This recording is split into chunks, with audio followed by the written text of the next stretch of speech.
ਸਤਿ ਸ਼੍ਰੀ ਅਕਾਲ, ਤੁਸੀਂ ਦੇਖ ਰਹੇ ਹੋ ਇੰਡੀਆ ਪਲੱਸ ਲਾਈਵ। ਮੈਂ ਮਨਪ੍ਰੀਤ ਕੌਰ ਲੈ ਕੇ ਆਈ ਹਾਂ ਤੁਹਾਡੇ ਲਈ ਕੁਝ ਖਾਸ ਖਬਰਾਂ। ਪਸ਼ੂਆਂ ਦੇ ਸਰਕਾਰੀ ਹਸਪਤਾਲ ਵਿੱਚ ਰਹਿ ਰਿਹਾ ਵਿਕਲਾਂਗ ਪੁੱਤਰ ਤੇ ਉਸ ਦੇ ਬਜ਼ੁਰਗ ਮਾਂ-ਬਾਪ। ਅਫਗਾਨਿਸਤਾਨ 'ਚ ਫਸੇ ਭਾਰਤੀ ਲੋਕਾਂ ਦੀ ਮਦਦ ਲਈ ਅੱਗੇ ਆਏ ਮਨਜਿੰਦਰ ਸਿਰਸਾ। ਖੰਨਾ ਵਿੱਚ ਵਿਅਕਤੀ ਦੀ ਕੁੱਟ-ਕੁੱਟ ਕੇ ਕੀਤੀ ਗਈ ਹੱਤਿਆ। ਦੋਸ਼ੀ ਲਾਸ਼ ਨੂੰ ਸੜਕ ਤੇ ਸੁੱਟ ਕੇ ਹੋਏ ਫਰਾਰ। ਅਫਗਾਨਿਸਤਾਨ 'ਚ 300 ਤੋਂ ਵੱਧ ਹਿੰਦੂ ਤੇ ਸਿੱਖਾਂ ਨੇ ਕਾਬੁਲ ਦੇ ਗੁਰਦੁਆਰੇ ਵਿੱਚ ਲਿੱਤੀ ਸ਼ਰਨ। ਲੁਧਿਆਣੇ ਦੇ ਇੱਕ ਕਾਰੋਬਾਰੀ ਨੇ ਖੁਦ ਨੂੰ ਗੋਲੀ ਮਾਰ ਕੇ ਕੀਤੀ ਖੁਦਕੁਸ਼ੀ। ਸੁਸਾਈਡ ਨੋਟ ਵੀ ਹੋਇਆ ਬਰਾਮਦ। ਜੋ ਬਾਈਡਨ ਦੀ ਤਾਲਿਬਾਨ ਨੂੰ ਚੇਤਾਵਨੀ। ਕਿਹਾ ਕਿ ਜੇ ਕਿਸੇ ਵੀ ਅਮਰੀਕੀ ਨੂੰ ਨੁਕਸਾਨ ਪਹੁੰਚਾਇਆ ਤਾਂ ਭੁਗਤਣੇ ਪੈਣਗੇ ਭਿਆਨਕ ਨਤੀਜੇ। ਅਫਗਾਨਿਸਤਾਨ 'ਚ ਵਿਗੜ ਰਹੇ ਹਾਲਾਤਾਂ ਤੇ ਖਾਲਸਾ ਐਡ ਦੇ ਰਵੀ ਸਿੰਘ ਖਾਲਸਾ ਨੇ ਜਤਾਈ ਚਿੰਤਾ। ਤਾਲਿਬਾਨ ਆਗੂਆਂ ਨੇ ਭਾਰਤੀ ਪਰਿਵਾਰਾਂ ਦੀ ਸੁਰੱਖਿਆ ਦਾ ਦਿੱਤਾ ਭਰੋਸਾ। ICC T20 ਦਾ ਵਰਲਡ ਕੱਪ 2021 ਦਾ ਸ਼ਡਿਊਲ ਹੋਇਆ ਜਾਰੀ। ਭਾਰਤ ਦਾ ਪਹਿਲਾ ਮੈਚ ਪਾਕਿਸਤਾਨ ਨਾਲ ਹੋਵੇਗਾ। ਸ਼੍ਰੋਮਣੀ ਅਕਾਲੀ ਦਲ ਦੇ ਮੁਖੀ ਸੁਖਬੀਰ ਬਾਦਲ ਨੇ ਸਾਬਕਾ ਡਿਪਟੀ ਮੇਅਰ ਕਮਲਜੀਤ ਭਾਟੀਆ ਨੂੰ ਅਕਾਲੀ ਦਲ ਦਾ ਵਾਈਸ ਪ੍ਰੈਜ਼ੀਡੈਂਟ ਨਿਯੁਕਤ ਕੀਤਾ। ਅੱਜ ਦੀ ਪਹਿਲੀ ਵੱਡੀ ਖਾਸ ਖਬਰ। ਅਫਗਾਨਿਸਤਾਨ 'ਚ 300 ਤੋਂ ਵੱਧ ਹਿੰਦੂ ਤੇ ਸਿੱਖਾਂ ਨੇ ਕਾਬੁਲ ਦੇ ਗੁਰਦੁਆਰੇ ਵਿੱਚ ਲਿੱਤੀ ਸ਼ਰਨ।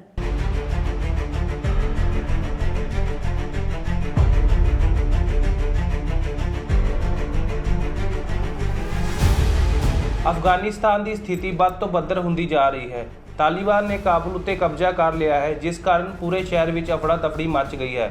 ਲੋਕ ਆਪਣੀ ਜਾਨ ਬਚਾਉਣ ਲਈ ਇੱਧਰ ਉੱਧਰ ਭੱਜਦੇ ਵੇਖੇ ਗਏ ਹਨ। ਇਸ ਦੌਰਾਨ ਅਫਗਾਨਿਸਤਾਨ ਵਿੱਚ ਰਹਿ ਰਹੇ ਹਿੰਦੂ ਸਿੱਖ ਪਰਿਵਾਰਾਂ ਨੂੰ ਆਪਣੀ ਸੁਰੱਖਿਆ ਦੀ ਚਿੰਤਾ ਹੋਣ ਲੱਗ ਗਈ ਹੈ। ਰਿਪੋਰਟਾਂ ਅਨੁਸਾਰ 300 ਤੋਂ ਵੱਧ ਹਿੰਦੂ ਅਤੇ ਸਿੱਖਾਂ ਨੇ ਕਾਬੁਲ ਦੇ ਗੁਰਦੁਆਰੇ ਵਿੱਚ ਸ਼ਰਨ ਲਈ ਹੋਈ ਹੈ। ਅਫਗਾਨਿਸਤਾਨ ਦੀ ਮੌਜੂਦਾ ਸਥਿਤੀ ਦੇ ਮੱਦੇਨਜ਼ਰ ਗ੍ਰਹਿ ਮੰਤਰਾਲੇ ਨੇ ਮੰਗਲਵਾਰ ਨੂੰ ਭਾਰਤ ਵਿੱਚ ਆਉਣ ਦੀ ਇੱਛਾ ਰੱਖਣ ਵਾਲੇ ਅਫਗਾਨ ਨਾਗਰਿਕਾਂ ਦੀਆਂ ਅਰਜ਼ੀਆਂ ਤੇ ਤੇਜ਼ੀ ਨਾਲ ਫੈਸਲੇ ਲੈਣ ਲਈ ਵੀਜ਼ਾ ਦੀ ਇੱਕ ਨਵੀਂ ਸ਼੍ਰੇਣੀ ਦਾ ਐਲਾਨ ਕੀਤਾ ਹੈ। ਜ਼ਿਕਰਯੋਗ ਹੈ ਕਿ ਸੋਮਵਾਰ ਹਜ਼ਾਰਾਂ ਅਫਗਾਨ ਨਾਗਰਿਕ ਕਾਬੁਲ ਦੇ ਮੁੱਖ ਹਵਾਈ ਅੱਡੇ ਤੇ ਇਕੱਠੇ ਹੋਏ ਸਨ। ਉਨ੍ਹਾਂ ਵਿੱਚੋਂ ਕੁਝ ਤਾਲਿਬਾਨ ਤੋਂ ਬਚਣ ਲਈ ਇੰਨੇ ਬੇਚੈਨ ਸਨ ਕਿ ਉਹ ਫੌਜ ਦੇ ਜਹਾਜ਼ ਵਿੱਚ ਸਵਾਰ ਹੋ ਗਏ ਅਤੇ ਜਹਾਜ਼ ਨੇ ਜਦੋਂ ਉਡਾਨ ਭਰੀ ਤੇ ਉਹ ਹੇਠਾਂ ਡਿੱਗ ਕੇ ਉਹਨਾਂ ਦੀ ਮੌਤ ਹੋ ਗਈ। ਅਮਰੀਕੀ ਅਧਿਕਾਰੀਆਂ ਨੇ ਕਿਹਾ ਕਿ ਅਫੜਾ ਤਫੜੀ ਦੀ ਸਥਿਤੀ ਵਿੱਚ ਘੱਟੋ-ਘੱਟ 7 ਲੋਕਾਂ ਦੀ ਮੌਤ ਹੋ ਗਈ ਹੈ। ਜੋ ਬਾਈਡਨ ਦੀ ਤਾਲਿਬਾਨ ਨੂੰ ਚੇਤਾਵਨੀ। ਕਿਹਾ ਕਿ ਜੇ ਕਿਸੇ ਵੀ ਅਮਰੀਕੀ ਨੂੰ ਨੁਕਸਾਨ ਪਹੁੰਚਾਇਆ ਤਾਂ ਭੁਗਤਣੇ ਪੈਣਗੇ ਭਿਆਨਕ ਨਤੀਜੇ। ਅਫਗਾਨਿਸਤਾਨ ਵਿੱਚ ਪੈਦਾ ਹੋਏ ਸੰਕਟ ਨੂੰ ਲੈ ਕੇ ਅਮਰੀਕੀ ਰਾਸ਼ਟਰਪਤੀ ਜੋ ਬਾਈਡਨ ਨੇ ਦੇਸ਼ ਨੂੰ ਸੰਬੋਧਨ ਕੀਤਾ। ਅਮਰੀਕੀ ਰਾਸ਼ਟਰਪਤੀ ਨੇ ਰਾਸ਼ਟਰ ਦੇ ਨਾਲ ਆਪਣੇ ਸੰਬੋਧਨ ਵਿੱਚ ਅਫਗਾਨਿਸਤਾਨ ਤੋਂ ਆਪਣੇ ਦੇਸ਼ ਦੀਆਂ ਫੌਜਾਂ ਵਾਪਸ ਬੁਲਾਉਣ ਦੇ ਫੈਸਲੇ ਦਾ ਸਖਤ ਤਰੀਕੇ ਨਾਲ ਬਚਾਅ ਕੀਤਾ।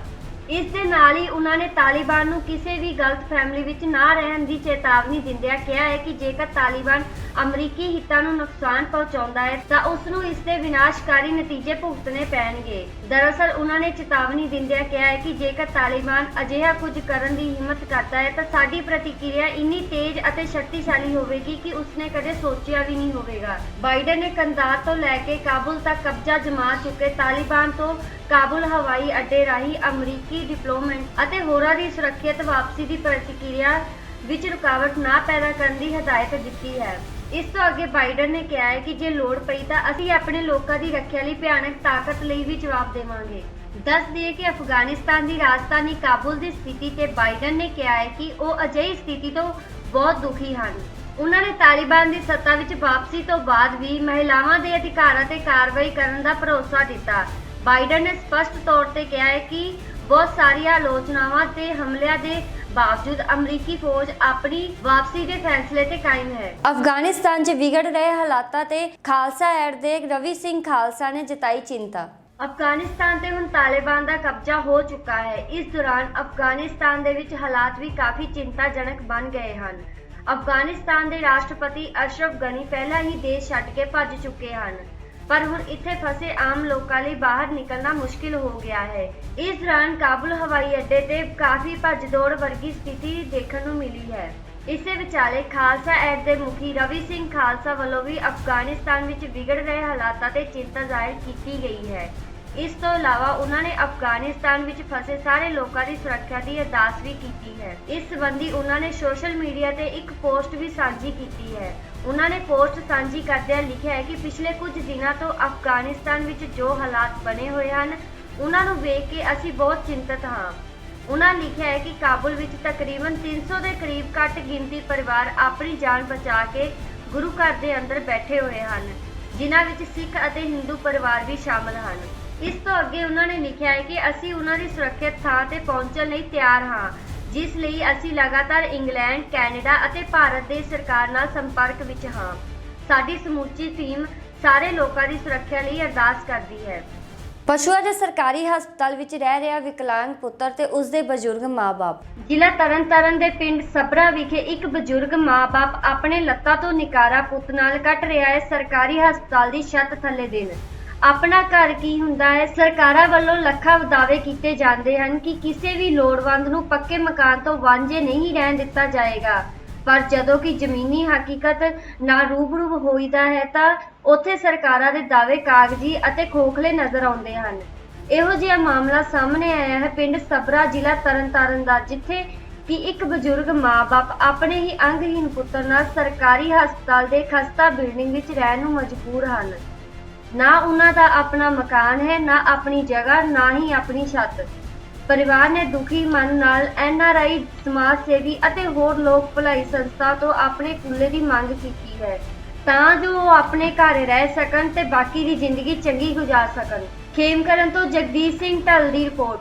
ਪਹੁੰਚੇ ਹਾਂ ਪਿੰਡ ਸਭਰਾ ਦੇ ਵਿੱਚ, ਜ਼ਿਲ੍ਹਾ ਤਰਨਤਾਰਨ, ਜਿੱਥੋਂ ਦਾ ਕਿ ਇੱਕ ਪਰਿਵਾਰ ਸਾਹਮਣੇ ਆਇਆ ਹੈ ਜੋ ਇੱਕ ਸਰਕਾਰੀ ਹਸਪਤਾਲ ਦੇ ਵਿੱਚ ਰਹਿਣ ਨੂੰ ਮਜਬੂਰ ਹੈ। ਪੰਚਾਇਤ ਵੱਲੋਂ ਜਿਹੜਾ ਉਹਨਾਂ ਨੂੰ ਚਲੋ ਇੱਥੇ ਬਿਠਾ ਦਿੱਤਾ ਗਿਆ, ਕਿਉਂਕਿ ਪਰਿਵਾਰ ਦੇ ਕੋਲ ਨਾ ਤੇ ਆਪਣੀ ਜਗ੍ਹਾ ਹੈ ਤੇ ਨਾ ਹੀ ਆਪਣਾ ਕੋਈ ਮਕਾਨ ਤੇ ਨਾ ਹੀ ਕੋਈ ਕਾਰੋਬਾਰ। ਸੋ ਅਸੀਂ ਪਰਿਵਾਰ ਨਾਲ ਗੱਲਬਾਤ ਕਰਦੇ ਹਾਂ ਕਿ ਜਿਹੜੀਆਂ ਉਹਨਾਂ ਨੂੰ ਕਿਸ ਤਰ੍ਹਾਂ ਦੀਆਂ ਜਿਹੜੀਆਂ ਮੁਸ਼ਕਲਾਂ ਆ ਰਹੀਆਂ। ਹਾਂਜੀ ਵੀਰ ਜੀ, ਕੀ ਨਾਮ? ਸੁਖਚੈਨ ਸਿੰਘ, ਪਿੰਡ ਸਭਰਾ, ਤਹਿਸੀਲ ਪੱਟੀ, ਜ਼ਿਲ੍ਹਾ ਤਰਨਤਾਰਨ ਦੇ ਵਿੱਚ ਅਸੀਂ ਰਹਿੰਦੇ। ਇਹ ਕਿੱਥੇ ਰਹਿੰਦਾ ਹੈ ਜੀ? ਇਹ ਸਰਕਾਰੀ ਹਸਪਤਾਲ ਦੇ ਵਿੱਚ ਰਹਿੰਦੇ ਵੀਰ ਜੀ। ਕੀ ਐਡੀ ਜਿਹੜੀ ਮੁਸ਼ਕਲ ਆ ਗਈ ਵੀ ਜਿਹੜਾ ਸਰਕਾਰੀ ਹਸਪਤਾਲ 'ਚ ਰਹਿਣਾ ਪੈ ਰਿਹਾ? ਮੁਸ਼ਕਲ ਇੰਨੀ ਕੁ ਆ ਗਈ ਵੀ ਵੀਰ ਜੀ ਸਾਡਾ ਤਾਂ ਘਰ ਬਾਹਰ ਬਣਾ ਦਿੱਤੇ ਆ। ਬਾਹਰ ਦਾਨੀ ਸੱਜਣਾ ਨੂੰ ਸਾਡੀ ਬੇਨਤੀ ਹੈ ਵੀ ਅੱਜ ਤੇ ਕੱਲ੍ਹ ਨੂੰ ਵੀ ਕੋਈ ਡਾਕਟਰ ਆ ਗਿਆ ਤੇ ਸਾਨੂੰ ਇੱਥੋਂ ਛੱਡਣਾ ਪੈਣਾ ਥਾਂ, ਤੇ ਕੱਲ੍ਹ ਨੂੰ ਕੋਈ ਡਾਕਟਰ ਵੀ ਆ ਗਿਆ। ਹਾਂਜੀ। ਤੇ ਪਰਿਵਾਰ ਦਾ ਜਿਹੜਾ ਕਾਰੋਬਾਰ ਕਿਸ ਤਰ੍ਹਾਂ ਦਾ? ਪਰਿਵਾਰ ਦਾ ਕਾਰੋਬਾਰ ਇੱਦਾਂ ਹੀ ਆ, ਇੱਦਾਂ ਟਾਈਮ ਪਾਸ ਕਰੀਦਾ। ਪਾਪਾ 500 ਰੁਪਇਆ ਦਿਹਾੜੀ ਦਿੰਦਾ, ਕੋਈ ਖਰਚਾ ਨਹੀਂ, ਘਰ ਦਾ ਖਰਚਾ ਹੋ ਜਾਂਦਾ 100 ਰੁਪਇਆ। ਤੇ ਤੁਹਾਡੇ ਤੋਂ ਕੋਈ ਕਾਰੋਬਾਰ ਹੁੰਦਾ? ਸਾਡੇ ਕਾਰੋਬਾਰ ਕੋਈ ਨਹੀਂ, ਇਤਨਾ ਪੈਨਸ਼ਨ ਆਉਂਦੀ ਮੇਰੀ ਤੇ ਮੰਮੀ ਦੀ 750 ਰੁਪਏ, ਉਹ ਵੀ ਘਰੇ ਖਰਚਾ ਜਾਂਦਾ। ਕੀ ਮੰਗ ਕਰਦੇ ਤੁਹਾਨੂੰ? ਮੰਗ ਇਹੋ ਹੀ ਆ ਵੀ ਸਾਡੀ ਮਦਦ ਕੀਤੀ ਜਾਵੇ, ਥਾਂ ਬਣਾ ਕੇ ਦਿੱਤਾ ਜਾਵੇ, ਘਰ ਬਾਰ ਤੇ ਕਮਰਾ ਬਣਾ ਕੇ ਦਿੱਤਾ ਜਾਵੇ। ਤੇ ਕੋਈ ਮੋਬਾਈਲ ਨੰਬਰ ਚੱਲਦਾ ਤੁਹਾਡਾ ਕਿਸੇ ਦਾਨੀ ਸੇ? ਮੋਬਾਈਲ ਨੰਬਰ ਚੱਲਦਾ। ਹਾਂਜੀ ਦੱਸੋ। 8696993593। ਇੱਕ ਵਾਰ ਫਿਰ ਬੋਲ ਦਿਓ। 8696993593। ਪਰਿਵਾਰ ਨੇ ਆਪਣਾ ਮੋਬਾਈਲ ਨੰਬਰ ਬੋਲ ਦਿੱਤਾ। ਸੋ ਕਿਸੇ ਵੀ ਵੀਰ ਨੇ ਜਾਂ ਦਾਨੀ ਸੱਜਣ ਨੇ ਸੰਪਰਕ ਕਰਨਾ ਹੋਵੇ, ਸਿੱਧਾ ਹੀ ਇਸ ਪਰਿਵਾਰ ਦੇ ਮੋਬਾਈਲ ਨੰਬਰ ਤੇ ਸੰਪਰਕ ਕਰਕੇ ਇੱਥੇ ਪਹੁੰਚ ਕਰਕੇ ਇਹਨਾਂ ਦੀ ਮਦਦ ਕੀਤੀ ਜਾਵੇ। ਖੰਨਾ ਵਿੱਚ ਵਿਅਕਤੀ ਦੀ ਕੁੱਟ-ਕੁੱਟ ਕੇ ਕੀਤੀ ਗਈ ਹੱਤਿਆ। ਦੋਸ਼ੀ ਲਾਸ਼ ਨੂੰ ਸੜਕ ਤੇ ਸੁੱਟ ਕੇ ਹੋਏ ਫਰਾਰ।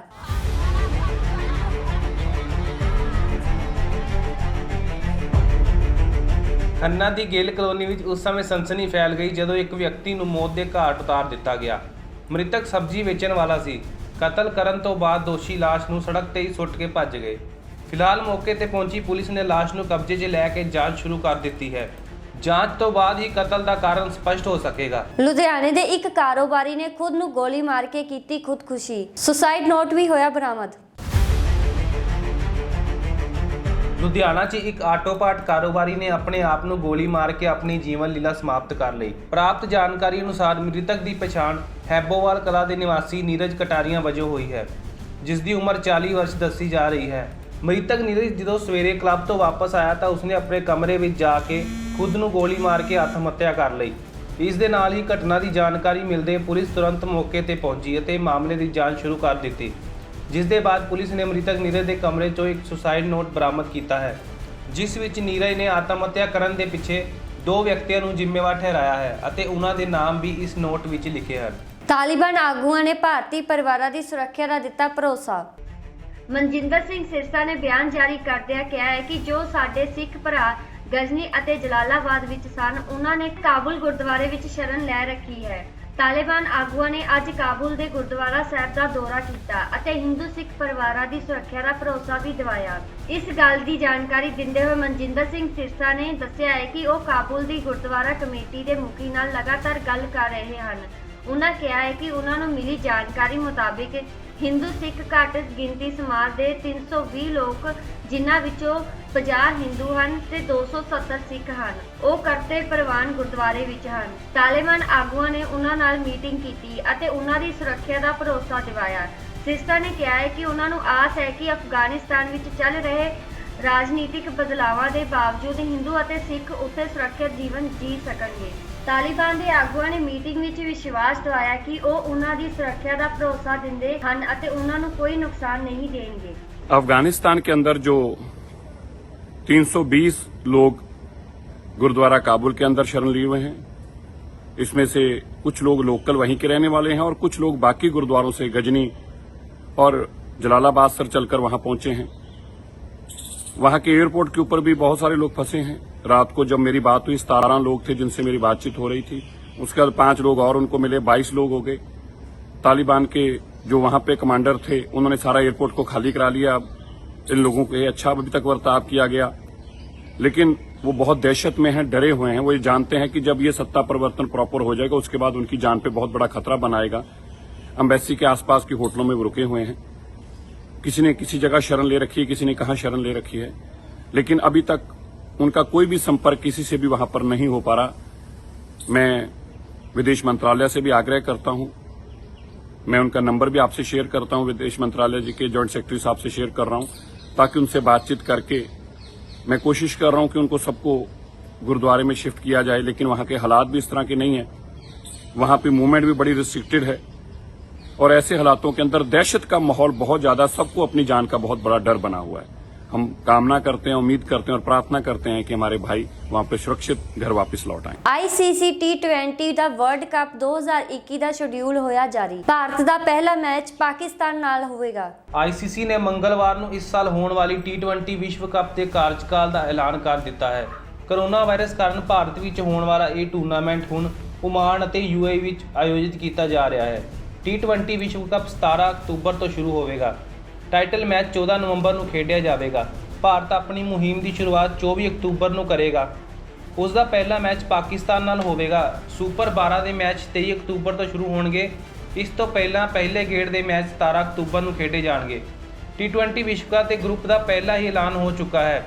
ਪਹਿਲੇ ਗੇੜ ਵਿੱਚ 8 ਟੀਮਾਂ ਸੁਪਰ 12 ਵਿੱਚ ਜਗ੍ਹਾ ਬਣਾਉਣ ਲਈ ਖੇਡਣਗੀਆਂ। ਆਇਰਲੈਂਡ, ਨੀਦਰਲੈਂਡ, ਸ਼੍ਰੀਲੰਕਾ ਅਤੇ ਨਾਮੀਬੀਆ ਨੂੰ ਗਰੁੱਪ A ਵਿੱਚ ਰੱਖਿਆ ਗਿਆ ਹੈ, ਜਦਕਿ ਓਮਾਨ, PNG, ਸਕਾਟਲੈਂਡ ਅਤੇ ਬੰਗਲਾਦੇਸ਼ ਨੂੰ ਗਰੁੱਪ B ਵਿੱਚ ਰੱਖਿਆ ਗਿਆ ਹੈ। ਹਰੇਕ ਗਰੁੱਪ ਵਿੱਚੋਂ ਸਿਰਫ ਚੋਟੀ ਦੀਆਂ 2 ਟੀਮਾਂ ਦੂਜੇ ਗੇੜ ਵਿੱਚ ਅੱਗੇ ਵਧਣਗੀਆਂ। ਸੁਪਰ 12 ਦੇ ਗਰੁੱਪ 1 ਵਿੱਚ ਵੈਸਟਇੰਡੀਜ਼, ਇੰਗਲੈਂਡ, ਆਸਟ੍ਰੇਲੀਆ, ਦੱਖਣੀ ਅਫਰੀਕਾ ਗਰੁੱਪ A ਦੀ ਜੇਤੂ ਅਤੇ ਪਹਿਲੇ ਗੇੜੇ ਵਿੱਚ ਗਰੁੱਪ B ਦੀ ਉਪ ਜੇਤੂ ਟੀਮ ਹੋਵੇਗੀ। ਦੂਜੇ ਪਾਸੇ ਗਰੁੱਪ 2 ਵਿੱਚ ਭਾਰਤ ਅਤੇ ਪਾਕਿਸਤਾਨ, ਨਿਊਜ਼ੀਲੈਂਡ, ਅਫਗਾਨਿਸਤਾਨ ਪਹਿਲੇ ਦੌਰ ਦੇ ਗਰੁੱਪ B ਦੀ ਜੇਤੂ ਟੀਮ ਅਤੇ ਗਰੁੱਪ A ਦੀ ਉਪ ਜੇਤੂ ਟੀਮ ਹੋਵੇਗੀ। ਸ਼੍ਰੋਮਣੀ ਅਕਾਲੀ ਦਲ ਦੇ ਮੁਖੀ ਸੁਖਬੀਰ ਬਾਦਲ ਨੇ ਸਾਬਕਾ ਡਿਪਟੀ ਮੇਅਰ ਕਮਲਜੀਤ ਭਾਟੀਆ ਨੂੰ ਅਕਾਲੀ ਦਲ ਦਾ ਵਾਈਸ ਪ੍ਰੈਜ਼ੀਡੈਂਟ ਨਿਯੁਕਤ ਕੀਤਾ। ਸ਼੍ਰੋਮਣੀ ਅਕਾਲੀ ਦਲ ਦੇ ਮੁਖੀ ਸੁਖਬੀਰ ਸਿੰਘ ਬਾਦਲ ਅਚਾਨਕ ਸਾਬਕਾ senior deputy mayor Kamaljit Singh Bhatia ਨੂੰ ਮਿਲਣ ਉਹਨਾਂ ਦੇ ਘਰ ਪਹੁੰਚੇ, ਜੋ ਅਕਾਲੀ ਦਲ ਦੇ ਆਗੂ ਚੰਦਨ ਗਰੇਵਾਲ ਦੀ ਜਲੰਧਰ ਸੈਂਟਰਲ ਦੇ ਮੁੱਖ ਸੇਵਾਦਾਰ ਵਜੋਂ ਨਿਯੁਕਤੀ ਤੋਂ ਨਾਰਾਜ਼ ਸਨ। ਕਮਲਜੀਤ ਸਿੰਘ ਭਾਟੀਆ ਨੇ ਸੁਖਬੀਰ ਸਿੰਘ ਬਾਦਲ ਨਾਲ ਬੰਦ ਕਮਰੇ ਵਿੱਚ ਗੱਲਬਾਤ ਕੀਤੀ। ਇਸ ਦੇ ਨਾਲ ਹੀ ਦੋਵਾਂ ਵਿਚਕਾਰ ਸੰਖੇਪ ਗੱਲਬਾਤ ਤੋਂ ਬਾਅਦ ਸੁਖਬੀਰ ਬਾਦਲ ਨੇ ਕਿਹਾ ਕਿ ਉਹ ਕਮਲਜੀਤ ਸਿੰਘ ਭਾਟੀਆ ਨੂੰ ਮਿਲਣ ਆਏ ਸਨ। ਕਮਲਜੀਤ ਸਿੰਘ ਭਾਟੀਆ ਅਕਾਲੀ ਦਲ ਪਾਰਟੀ ਜਲੰਧਰ ਦੇ ਹੀਰੇ ਹਨ ਅਤੇ ਮੈਨੂੰ ਬਹੁਤ ਅਫਸੋਸ ਹੈ ਕਿ ਉਹ ਜੋ ਮੰਗਦੇ ਸਨ ਉਹ ਪੂਰਾ ਨਹੀਂ ਕਰ ਸਕੇ। ਉਹ ਬਹੁਤ ਹੀ ਮਿਹਨਤੀ ਨੇਤਾ ਸਨ। ਇਸ ਦੌਰਾਨ ਸੁਖਬੀਰ ਬਾਦਲ ਨੇ ਕਮਲਜੀਤ ਸਿੰਘ ਭਾਟੀਆ ਨੂੰ ਅਕਾਲੀ ਦਲ ਦਾ ਮੀਤ ਪ੍ਰਧਾਨ ਨਿਯੁਕਤ ਕਰਦਿਆਂ ਕਿਹਾ ਕਿ ਸਰਕਾਰ ਬਣਨ ਤੋਂ ਬਾਅਦ ਕਮਲਜੀਤ ਸਿੰਘ ਭਾਟੀਆ ਨੂੰ ਵੱਡੀ ਜ਼ਿੰਮੇਵਾਰੀ ਦਿੱਤੀ ਜਾਵੇਗੀ। ਦੱਸ ਦਈਏ ਕਿ ਜਲੰਧਰ ਦੇ ਦੌਰੇ ਦੌਰਾਨ ਸੁਖਬੀਰ ਬਾਦਲ ਨੇ ਕੈਂਟਰ ਹਲਕੇ ਤੋਂ ਜਗਬੀਰ ਬਰਾੜ ਨੂੰ ਪਾਰਟੀ ਵਿੱਚ ਸ਼ਾਮਿਲ ਕਰਾਇਆ ਅਤੇ ਉਸ ਦੇ ਬਾਅਦ ਜਗਬੀਰ ਬਰਾੜ ਨੂੰ ਕੈਂਟਰ ਹਲਕੇ ਤੋਂ ਪਾਰਟੀ ਦਾ ਕੈਂਡੀਡੇਟ ਵੀ ਨਿਯੁਕਤ ਕੀਤਾ। ਅਫਗਾਨਿਸਤਾਨ 'ਚ ਫਸੇ ਭਾਰਤੀ ਲੋਕਾਂ ਦੀ ਮਦਦ ਲਈ ਅੱਗੇ ਆਏ ਮਨਜਿੰਦਰ ਸਿਰਸਾ। अफगानिस्तान के अंदर जो 320 लोग गुरुद्वारा काबुल के अंदर शरण लिए हुए हैं, इसमें से कुछ लोग लोकल वहीं के रहने वाले हैं और कुछ लोग बाकी गुरुद्वारों से गजनी और जलालाबाद सर चलकर वहां पहुंचे हैं। वहां के एयरपोर्ट के ऊपर भी बहुत सारे लोग फंसे हैं। रात को जब मेरी बात हुई 17 लोग थे जिनसे मेरी बातचीत हो रही थी, उसके बाद 5 लोग और उनको मिले, 22 लोग हो गए। तालिबान के जो वहां पे कमांडर थे उन्होंने सारा एयरपोर्ट को खाली करा लिया। इन लोगों को अच्छा अभी तक बर्ताव किया गया, लेकिन वो बहुत दहशत में हैं, डरे हुए हैं। वो ये जानते हैं कि जब ये सत्ता परिवर्तन प्रॉपर हो जाएगा उसके बाद उनकी जान पे बहुत बड़ा खतरा बनाएगा। एम्बेसी के आसपास के होटलों में वो रुके हुए हैं। किसी ने किसी जगह शरण ले रखी है, किसी ने कहां शरण ले रखी है, लेकिन अभी तक उनका कोई भी संपर्क किसी से भी वहां पर नहीं हो पा रहा। मैं विदेश मंत्रालय से भी आग्रह करता हूं, मैं उनका नंबर भी आपसे शेयर करता हूं, विदेश मंत्रालय जी के जॉइंट सेक्रेटरी साहब से शेयर कर रहा हूं, ताकि उनसे बातचीत करके मैं कोशिश कर रहा हूं कि उनको सबको गुरुद्वारे में शिफ्ट किया जाए। लेकिन वहां के हालात भी इस तरह के नहीं है, वहां पे मूवमेंट भी बड़ी रिस्ट्रिक्टेड है और ऐसे हालातों के अंदर दहशत का माहौल बहुत ज्यादा, सबको अपनी जान का बहुत बड़ा डर बना हुआ है। हम कामना करते हैं, उम्मीद करते हैं और प्रार्थना करते हैं कि हमारे भाई वहां पे सुरक्षित घर वापस लौट आएंगे। ਮੈਨੂੰ ਮਨਪ੍ਰੀਤ ਕੌਰ ਨੂੰ ਦਿਓ ਇਜਾਜ਼ਤ। ਹੋਰ ਵਧੇਰੇ ਖਬਰਾਂ ਜਾਣਨ ਲਈ ਜੁੜੇ ਰਹੋ ਇੰਡੀਆ ਪਲੱਸ ਲਾਈਵ ਦੇ ਨਾਲ।